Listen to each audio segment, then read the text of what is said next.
Débat en technocratie. Alors, quand les promoteurs de l'IA, desquels je le suis d'ailleurs, rappelons-le, essaient de se racheter une conscience, ils font appel à une débauche de terminologie marketing. IA éthique, IA responsable, IA for good. Au final, est-ce que tout ça, ça dit pas un petit peu la même chose ? Ces IA ont des correspondances, mais elles ont des finalités différentes et elles touchent des utilisateurs différents. Il ne s'agit pas à proprement parler de catégories jurées, je dirais que c'est plutôt des ensembles et des sous-ensembles qui ont des approches et finalités différentes et donc aussi parfois des règles juridiques différentes. Tu as un premier ensemble très générique qui regroupe l'ensemble des IA, que ce soit de la recherche et développement, de la recherche fondamentale ou diverses applications. Tu as une deuxième sous-catégorie qui est venue assez rapidement, qui est l'IA éthique ou l'IA éthique et responsable, qui vise des systèmes, des applications qui sont conçues, développées et idéalement déployées avec une réflexion éthique et orientée droits de l'homme. Ces applications, généralement, touchaient le B2B, le B2C et de plus en plus touchent le citoyen avec la digitalisation des services publics, des gouvernements et aussi des applications impactant la vie citoyenne. S'agissant de ce dernier point, je pense que l'exemple le plus frappant, surtout en 2024, où tu sais que la moitié du monde est appelé à voter et donc à utiliser des interfaces de plus en plus digitales et l'utilisation des IA aussi lors des élections et des campagnes.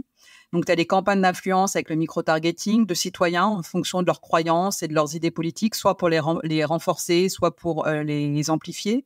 Tu as des campagnes de désinformation, tu as les deepfakes aussi utilisés dans les spots et les campagnes. Eh ben mon vieux, et ben avec tout ça alors, il nous reste quoi pour les AI for good ? Alors, le dernier sous-groupe qui est plus restrictif, mais encore qui est aussi plus intéressant et plus challengeant parce qu'il a une double finalité, je dirais, c'est des applications qui sont orientées vers un ou plusieurs des 17 objectifs du développement durable et qui ont un process éthique et droits de l'homme by design. En 2022, on estimait que ça pouvait correspondre à peu près à 134 objectifs du développement durable, mais pour l'instant, il y a un sous-investissement et on estime qu'ils sont financés à moins de 10% de l'investissement total au niveau mondial. Pas top encore. Bon, mais comment on fait finalement pour être IA for good ? Ça se décrète, il suffit de le dire ? Alors, 3 choses que je distinguerais au niveau opérationnel d'abord. Il y a des principes directeurs qui existent, qui sont là pour accompagner cette démarche, tournée vers les ODD avec un éthique by design et un droit de l'homme by design, que ça soit de l'idéation au déploiement de ton IA. Tu peux trouver ça par différents groupes, notamment au niveau des Nations Unies, mais également au niveau des groupes de réflexion. Au niveau éthique et gouvernance, tu as une question qui est systématiquement poussée par les différentes agences, organisations internationales, soit dans des recommandations ou des rapports, notamment par l'envoyé spécial à la technologie. Et je trouve que dans son dernier rapport intérimaire, tu as 5 principes qui peuvent être intéressants à retenir, ou en tout cas qui sont en gestation au niveau international. Ce sont que les IA doivent être conçues de façon inclusive, pour le bien commun et l'intérêt général. Donc là, tu retrouves notre 3e catégorie de l'IA for good, avec une gouvernance qui doit aussi se mettre en phase avec la gouvernance des données, ce qui est en fait, quand tu es au niveau technique, un peu une lapalissade, mais finalement qui n'était pas là dans les discussions jusqu'à l'heure actuelle. Et on doit promouvoir également les biens communs de données. Ensuite, tu as au niveau juridique, tu as le droit international qui s'applique toujours et encore et qui doit être respecté. Et tu as aussi une généralisation du principe humanitaire do no digital harm, qui veut dire ne pas causer de préjudice lorsque tu développes ou tu déploies une application.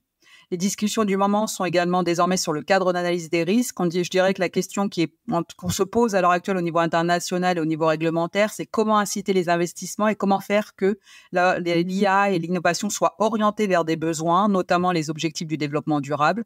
Et c'est une question qui reste assez ouverte sur la table des négociations. La question, finalement, c'est toujours un peu la même. C'est pour qui on développe ces systèmes d'IA et comment on le fait. Et en fait, c'est là que tu retombes sur la dernière catégorie qui est l'IA for good. Est-ce qu'on le fait pour les objectifs de développement durable? Est-ce qu'on le fait pour le bien commun? Et est-ce qu'on le fait avec éthique et aussi en respectant les droits de l'homme et le droit international? French Tech, esprit critique pour Tech Éthique.